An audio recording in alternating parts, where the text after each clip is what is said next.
100% Chandrababu Naidu Kalyan. Chandrababu Naidu ruling వస్తుంది, TDP ruling 100% Pawan Kalyan. Okay, ఎందుకని అంటే ఏమని చెప్తారు? అంటే పబ్లిక్ విసిగిపోయి ఉన్నారండి.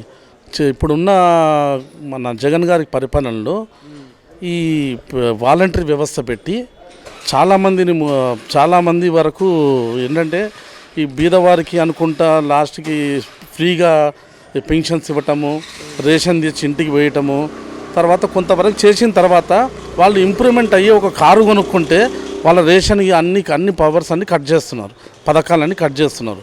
అట్లా ఈ వాలంటరీ వ్యవస్థ మొత్తం అందరిని ఇప్పటికప్పుడు డోర్ టు డోర్ వాళ్ళని మొద్దుబారుస్తుంది. కానీ ఒక ఆఫీస్కి వెళ్ళి వర్క్ చేసుకుందామని కాకుండా డోర్ టు డోర్ తెచ్చిస్తుంటే యూత్ అంతా ముందుకు వెళ్ళడానికి చాలా అవకాశాలు కోల్పోతున్నారు.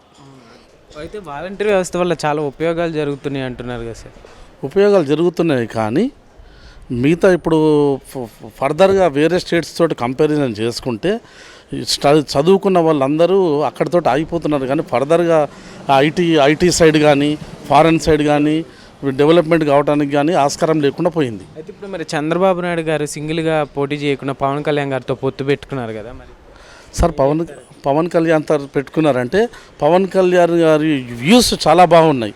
ఆయన ఎక్కడ స్వార్థజీవి కాదు, మంచిగా పరిపాలిద్దాము, ఎవరికి స్వార్థం లేకుండా ఇప్పటివరకు అన్యాయం జరిగిందంతా కవర్ చేసుకుందామనే వ్యూలో ఉన్నాడు. కాబట్టి చంద్రబాబు నాయుడు గారు ఆయనతోటి ప్రయాణించి ఒక ఉన్నతమైన స్టేట్గా తయారు చేసి మంచి రాజధాని కట్టి పబ్లిక్ అందరినీ మంచి ఒక ఉన్నత స్థానంకి తీసుకెళ్దామనే ఉద్దేశంతో జాయిన్ అయ్యారు. అంటే ఇప్పుడు చంద్రబాబు నాయుడు గారు రావాలని చెప్తున్నారు కదా, సో అంటే ఇప్పుడు జగన్మోహన్ రెడ్డి గారి రూలింగ్ కావచ్చు, సో ఆయన చేసిన రూలింగ్ మామూలుగా అంటే మీకు నచ్చలేదు? రూలింగ్ అంటే సార్ ఇప్పటివరకు రాజధాని లేదు, ఒక రోడ్స్ బాగలేవు, ఫర్దర్గా ఎవరైనా ఐటీ కానీ డెవలప్మెంట్ పరంగా ఏమీ లేదు, ఒక ఐటీ కంపెనీ లేదు, రాజధాని ఎక్కడుందో తెలియదు, ఎక్కడ పడితే అక్కడ కొద్దిగా రౌడీయిజం ఉంది.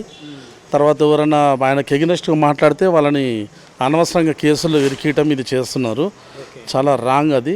తర్వాత ఐటీ డెవలప్మెంట్ ఫర్దర్గా ఫ్యూచర్లో మనం చాలా వెనకబడిపోయింది ఐటీ రంగంలో. కానీ ఇప్పుడు చదువుకున్న వాళ్ళు ఫారెన్కి వెళ్ళటానికి ఎస్సీ ఎస్టీస్కి అసలు ఫండ్స్ లేకుండా వాళ్ళని మొత్తం తీసేసి అనగారికంగా చేస్తున్నారు. కాబట్టి ఈయనతోటి చాలా విసిగిపోయి ఉన్నారు. ఓకే, అభివృద్ధి గురించి మాట్లాడుతున్నారు కదా సార్. సో అయితే జగన్మోహన్ రెడ్డి గారి ప్రభుత్వం వచ్చి 4 years అవుతుంది. సో 4 yearsలోనే ఇప్పుడు ఐటీ సెక్టర్ రావాలన్న ఆల్రెడీ మన తెలుగు రాష్ట్రాలు 2 విడిపోయాయి. సో అంటే వచ్చిన 4 yearsకి ఇవన్నీ రావాలంటే అభివృద్ధి చాలా కష్టం అంటున్నారు కదా సార్. 4 years కాలంలో 1 yearలో మనం రాజధానిని కవర్ చేసుకోవచ్చు.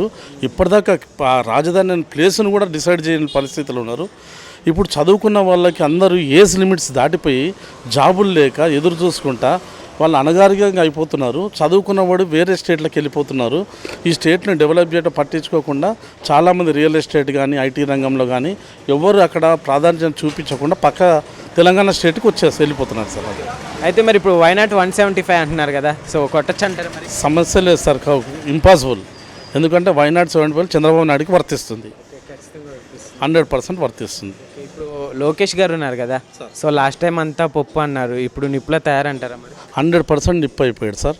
పప్పు స్టార్టింగ్లో పప్పు కాదు, ఆయన ఏంటంటే ఆయన వే ఆఫ్ టాకింగ్ చేసేది పేరు పెట్టారు, కానీ ఆయన నిగురు కప్పిన నిప్పే ఇప్పుడు ఫ్రెష్గా బ్లోఅవుట్ అవుతాడు అంతే సార్.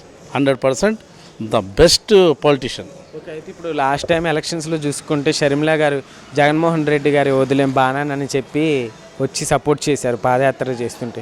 సో ఇప్పుడు చూస్తుంటే ఇప్పుడు జగన్మోహన్ రెడ్డి గారికి ఆపోజిట్గా ఇప్పుడు కాంగ్రెస్లోకి వచ్చారు, ఎట్లా అనిపిస్తుంది? ఆమె మనసులో ఉన్న బాధని ఈ విధంగా వెళ్ళగక్కుకోవటానికి మంచి అవకాశం దొరికింది.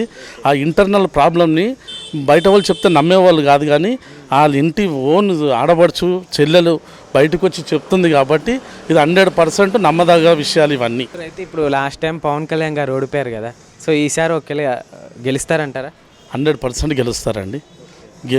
గెలిచినా గెలవకపోయినా అన్న support is most important Chandrababu Naidu గారికి. ఇప్పుడు అంటే సింగిల్గా పోటీ చేయకుండా చంద్రబాబు నాయుడుతో కలిసి పోటీ చేయటం మంచిదేనంటారు సార్? అక్కడ కొద్దిగా ఆంధ్ర సైడ్ మొత్తం కొద్దిగా క్యాస్ట్ డివైడింగ్ పాలసీలు ఉన్నాయండి.